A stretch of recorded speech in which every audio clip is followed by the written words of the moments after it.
Sonny Gray has been the staple of this rotation thus far this season. Conley Early went down due to an injury. Could this ruin the chances of the Red Sox capitalizing of trading Sonny Gray? Let's talk about it.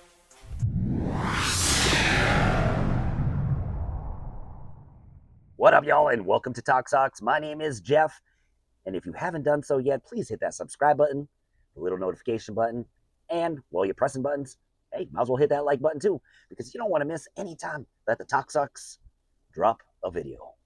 Now let's talk about Mr. Sonny Gray. Just within the last few weeks, Sonny Gray, well, we were talking about him as he is going to be traded out of Boston just because the performance that he's doing this season, and the Red Sox could potentially package him up to get a right-handed bat or prospects that are on the verge of breaking into the MLB so they stay competitive for 2027 or potentially years to come. Unfortunately, we got a little bit of a curveball. We already know Garrett Crochet is out for an undeterminable time at this point. Conley Early did go down with some elbow issues. However, we do have some good news on it, so it does not look like he's going to need to go underneath a knife or anything. But an extended stay on the IL, who the heck knows? So we have to play it as, will Sonny Gray get traded out of this rotation if the Red Sox keep themselves in the hunt for the playoff spot? Me, the argument can go either way. But let's talk about Sonny Gray and how we got here. Boston and the St. Louis Cardinals conducted a trade during the 2025 offseason. Sonny Gray, along with cash considerations, we're talking $20 million and a new reworked contract for 2026. The Cardinals received Richard Fitz, as well as Brandon Clark and Patrick Galley from the trade. On receiving Gray, the Red Sox restructured a one-year deal worth $31 million with a $10 million buyout on a mutual option for 2027. Sonny Gray this season for the Red Sox have been nothing but remarkable. He has a 9-1 record, an ERA of a 2.69 in just 214 starts. Aside of this phenomenal season, he's also hit a milestone, capturing his 2,000th strikeout this year, and as well as carrying a no-hitter into the 8th inning against the New York Yankees. Now, Sonny Gray does have a full no-trade clause. And for those that are asking, what does that mean? Well, essentially, Sonny Gray has the right to veto any trade proposed to him. So even though the Red Sox might be in agreement with a team, Sonny Gray could say, I don't feel like moving again. Or he could accept the trade. More than likely, though, if he does accept a trade, it's going to be to a contender. Not saying that the Red Sox are not a contender, but that currently they are not a World Series contender. But with a little bit of hopes, they are within striking distance of a wild card rebirth. But as they've been playing all season, we can't bank on that right now. So we got to talk about Sonny Gray if he does not veto a trade.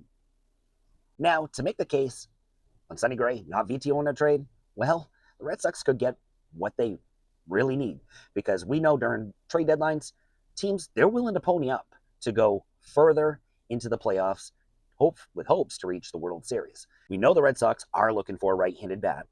They most likely are going to have a hard time trying to find it in free agency next season, as the free agent class just does not look too shabby, and those that are on the board that will be seeking a good contract will probably get a really big contract that the Red Sox may not just want to hand out, because other teams are going to be bidding high for these particular players, as it's very scarce for next offseason on free agents.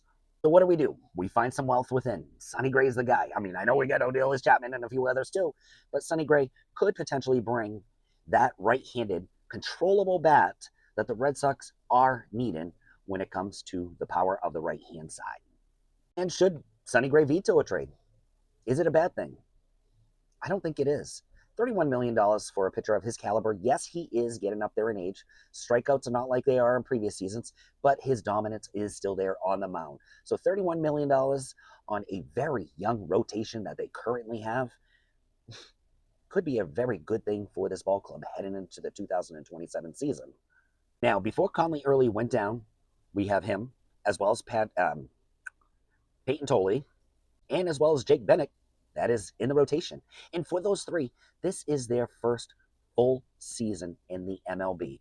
And if history repeats itself, we know that teams like to reserve their arms, meaning once we come later into the season, their innings may be limited. There is not a lot of talk about it right now, but their innings will be subject to be limited. Help preserve the risk of any future injuries. So, can the Red Sox really afford to lose Sonny Gray? Well, if the package is right, absolutely.